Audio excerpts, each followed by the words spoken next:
Buenas noches con todas y con todos. El día de hoy estamos aquí reunidos para poder eh, desarrollar esta tercera charla de la Semana de la Neurodiversidad que inició el día lunes 18 de marzo y va a terminar este domingo 24.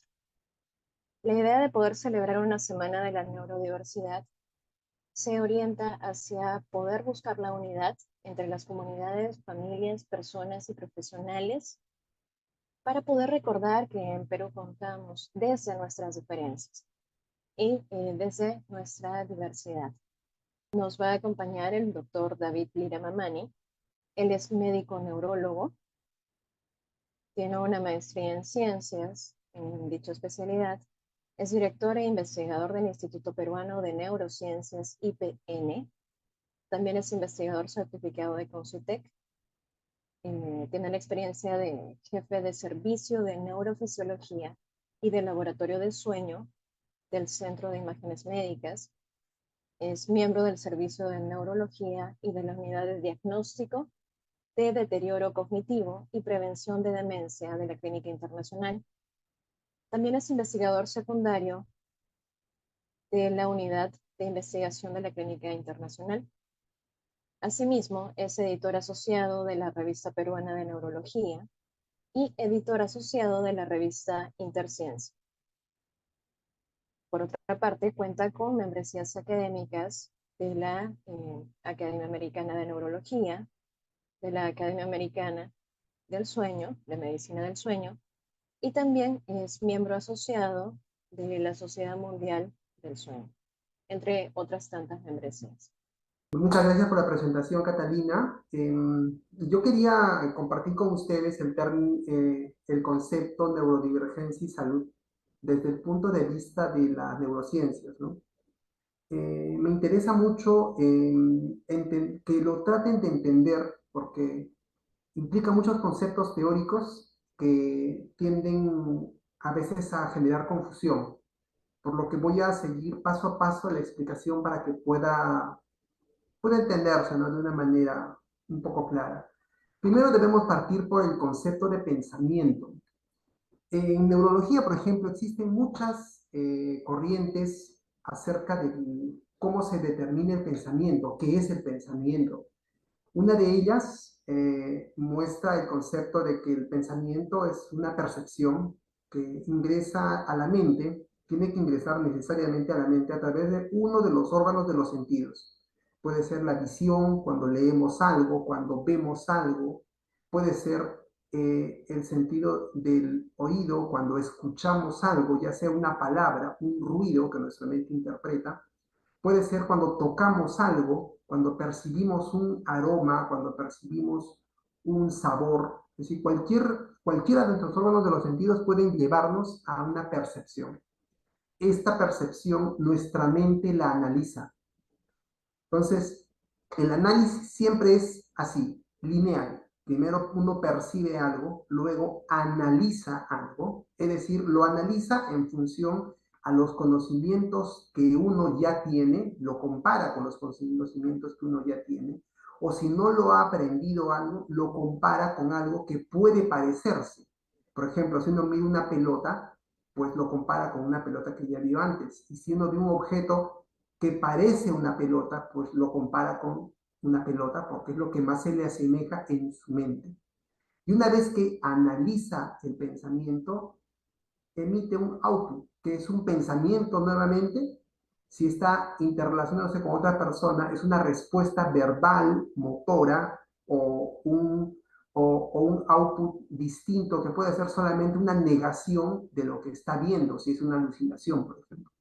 Es importante esto, que primero es una percepción que se analiza y luego sale una salida de este pensamiento. Es el pensamiento lineal, es la teoría del pensamiento lineal de las neurociencias. Entonces, ¿por qué es importante revisar esto? Por la neurodivergencia que estamos revisando ahora.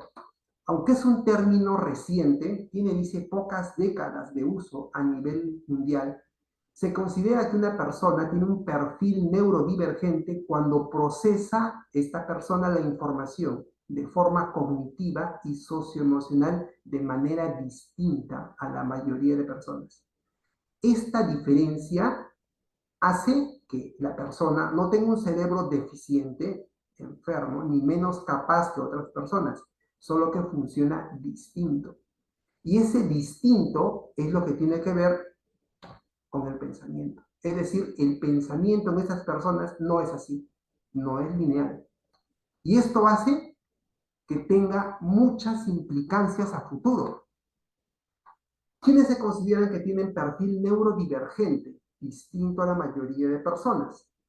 El primer grupo hemos querido poner a las altas capacidades intelectuales, que hace poco se celebró el Día Mundial de las Altas Capacidades Intelectuales. Las personas que están en el rango del 1% superior en cuanto a coeficiente intelectual. Las personas diagnosticadas de espectro autista.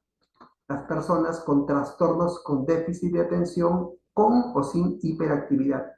Las personas con alta sensibilidad y las personas con doble excepcionalidad, ya tengan altas capacidades intelectuales o una combinación de eso. Y como ya lo dije al inicio, son condiciones del neurodesarrollo, es decir, la mente en estas personas se ha desarrollado de manera distinta que la mayoría de personas. Es decir, ni se adquiere ni desaparece a lo largo de la vida, porque pertenecen a la persona. Entonces, ¿cuáles son los más comunes métodos o pensamientos distintos de pensamiento neurodivergente que hay? El arborescente, multinivel, paralelo y en bucles o al azar. Esto también es importante saberlo porque es también un poco complejo de entender. Por ejemplo, como habíamos explicado, cuando una persona piensa, linealmente emite una salida, vuelve a ingresar un input, vuelve a ingresar una información, vuelve a analizarla y vuelve a salir. Pero en las personas neurodivergentes se forma un árbol de infinitas posibilidades, en donde la mente se dispersa fácilmente. Y no solamente tiene que ver eso en las personas con TDAH, por ejemplo, con problemas de atención, también en personas con altas capacidades ven un estímulo y ven todas las posibilidades que se pueden formar o toda la información que se entrelaza dentro de la mente que ellos tienen. Entonces, esto hace que piensen de una manera muy veloz. ¿Cuál es el problema?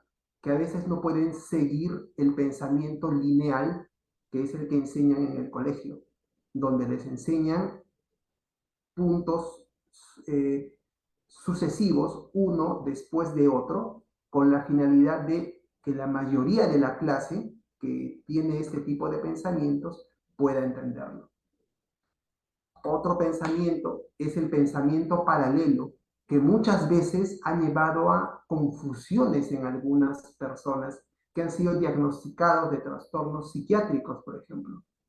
Una misma persona, por ejemplo, pongamos un ejemplo, pongamos a Juan Pérez, al famoso Juan Pérez de los ejemplos, que está dando una charla de motivación a un grupo de vendedores. Entonces, Juan Pérez está hablando de una charla de motivación, que es un tema que él conoce perfectamente, y está parado frente a un escenario delante de 100 personas y está dando su charla de motivación. Él está concentrado en su charla de motivación. Eso es un pensamiento, una línea de pensamiento. O sea, él hila palabras, está entonando la voz, está explicando su charla. Al mismo tiempo, su mente, en forma paralela, está pensando, está viendo a los diferentes asistentes a la charla, calificándolos, viendo quién le hace caso, quién no le hace caso, quién está descansando o ya de repente ya se está durmiendo y no está motivado. Y inclusive él puede tener un tercer nivel de pensamiento en el que él, su alter ego, por así decirlo, está evaluando la charla y está viendo cómo es la respuesta del público o de repente está pensando en cómo modificar su charla para más adelante, para que sea más interesante y más amena para las personas. Es decir, la misma persona está pensando en diferentes niveles. Esto antes no se creía posible, pero ahora que ya tenemos elementos que permiten evaluar la mente de las personas de manera más precisa, Ya sabemos que muchas personas con altas capacidades pueden hacerlo. Y pues como es un poco difícil de explicar y de entender, muchas personas cuando explicaban que podían hacer eso, los médicos a veces por error podían confundir que tenían un trastorno psiquiátrico, porque podían desdoblar la mente, que teóricamente no es posible. Creo que faltó compartir. Bueno, inicialmente les explicaba acerca del pensamiento, cómo es el pensamiento lineal, la percepción, el análisis y el output, que es el pensamiento clásico. Eh, y después el concepto de neurodivergencia, que todavía es reciente y que se considera que cuando una persona procesa la información de una manera distinta, tanto la forma cognitiva como la socioemocional, a lo que hace la mayoría de las personas, que sin embargo no significa que tenga un cerebro deficiente o menos capaz. Expliqué también que en el perfil neurodivergente se considera las altas capacidades intelectuales, el espectro autista, el trastorno por déficit de atención con o sin hiperactividad, la alta sensibilidad, que también explicamos que era parte del perfil neurodivergente, y la doble excepcionalidad, y que no van a desaparecer a lo largo de la vida y no se adquieren tampoco, son parte del neurodesarrollo. Y explicaba acerca de los tipos de pensamiento más comunes y que a veces llevan cuando no se conocen, no llevan a un diagnóstico equivocado. Habíamos hablado sobre el pensamiento arborescente, en el que algunas personas pueden, a través de un pensamiento único, inicial, partir en diferentes niveles y en diferentes direcciones en que la mente prácticamente se pierde. Esto hace que estas personas necesiten tener siempre una manera de controlar su pensamiento, y explicaba sobre el pensamiento paralelo, ¿no? En que algunas personas tienen la capacidad de pensar en dos, tres, algunas personas hasta en cuatro carriles en forma simultánea, en las que pueden desarrollar una línea de pensamiento expresándose, pero su mente está dentro de su mente pensando de otras maneras, de otros temas de manera distinta. Esa es una habilidad que tienen algunas personas con neurodivergencia y que hay que tener siempre presente que son normales en estos casos. Hay gráficos, por ejemplo, un poco más completos en donde colocan otras alteraciones del lenguaje como la dispraxia, la discalculia, eh, el síndrome de Tourette, que es una alteración de tipo más neurológico, problemas de neurodiversidad adquirida cuando hay problemas de empatía o de adaptabilidad. Es decir, han ampliado lo que es la neurodivergencia. La neurodivergencia, como les comenté, es un concepto nuevo, no tiene una definición todavía clara, pero ha sido apropiada por diferentes grupos que buscan la aceptación de personas con condiciones como TDAH, como autismo, que son, digamos, las que tienen grupos más importantes y de influencia y que desarrollan actividades a nivel mundial. En cuanto a salud, que era la otra parte de la charla que iba a desarrollar yo, salud, desde el punto de vista de la medicina, está normada por la Organización Mundial de la Salud, que la define como un completo estado de bienestar físico, mental y social, y no solamente la ausencia de afecciones o enfermedades. Esta definición fue la primera que se aprobó en el 48, después de la Segunda Guerra Mundial. Nunca se modificó, así que sigue vigente desde entonces. Entonces, teóricamente, la salud, que es obligación del Estado, promover la salud de las personas, debería de buscar esto, ¿no? Un completo estado de bienestar físico, mental y social, pero lamentablemente no se hace. Nuestro país, por ejemplo, junto con otros países, no tiene los sistemas de salud listos para el diagnóstico de las personas con neurodivergencia.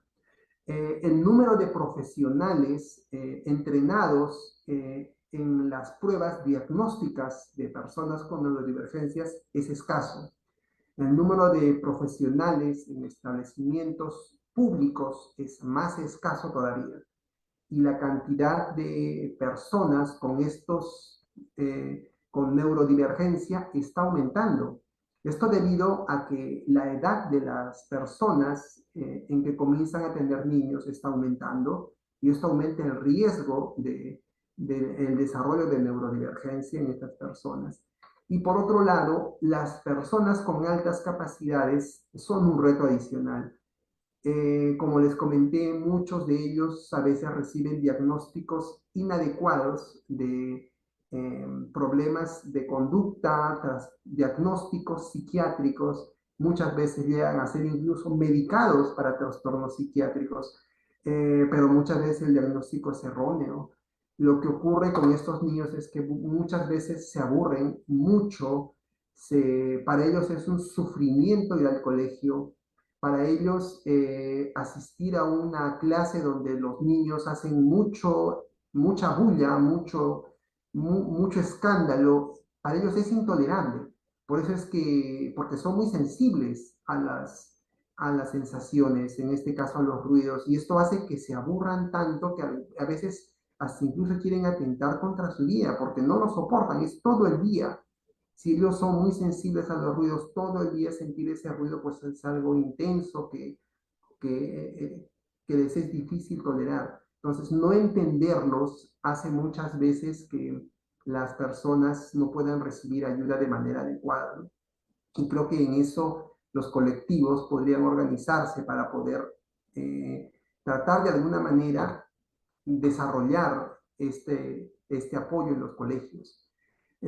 Por otro lado, actualmente existen algunos medicamentos para tratar alguna de las condiciones, como el TDAH, por ejemplo, pero como siempre, las terapias en nuestro país son caras y escasas. El acceso también es limitado porque son medicamentos controlados. Y la doble neurodiversidad, donde hablamos, por ejemplo, de altas capacidades con autismo, altas capacidades con TDAH, es aún más complejo. Implica un diagnóstico más fino, que es mucho más difícil de hacer y que, como hemos explicado, no existe todavía una estructura de salud adecuada. Pero pienso que las campañas que se está haciendo como la presente, donde se busca que la gente conozca que existen personas distintas, diversas, neurodiversas en este caso, pues va a hacer que se pueda buscar ayuda, ¿no? Y pueda darles un acompañamiento a lo largo del colegio, ¿no? Las personas con altas capacidades, por ejemplo, tienen un gran potencial. Sin embargo, si es que no son adecuadamente guiados, no son adecuadamente seguidos en el colegio, pueden perderse, pueden eh, usar sus recursos en otras actividades que tal vez no les sean muy útiles y por otro lado desarrollar trastornos emocionales que más adelante va a ser difícil de controlar. Eh, y una cosa adicional que debemos saber es que el pensamiento neurodivergente, como les expliqué, esa manera especial de pensar que no se elige, muchas veces no se entiende por las personas con estas características, es decir, por las mismas personas, no saben qué tienen, no entienden cómo piensan eso, porque cuando le explican, como nadie piensa como ellos, nadie les puede entender. Eso hace que otras personas no los entiendan y a veces ni ellos mismos pueden entender cómo piensan. Por eso es importante que los profesionales estén entrenados y sepan cómo pueden pensar estas personas y sepan que eso no es anormal, es una característica de ellos y que pueden servirles para ciertas actividades como una ventaja, ¿no? Bueno, creo que es todo lo que quería compartirles de manera resumida acerca de neurodivergencia y salud.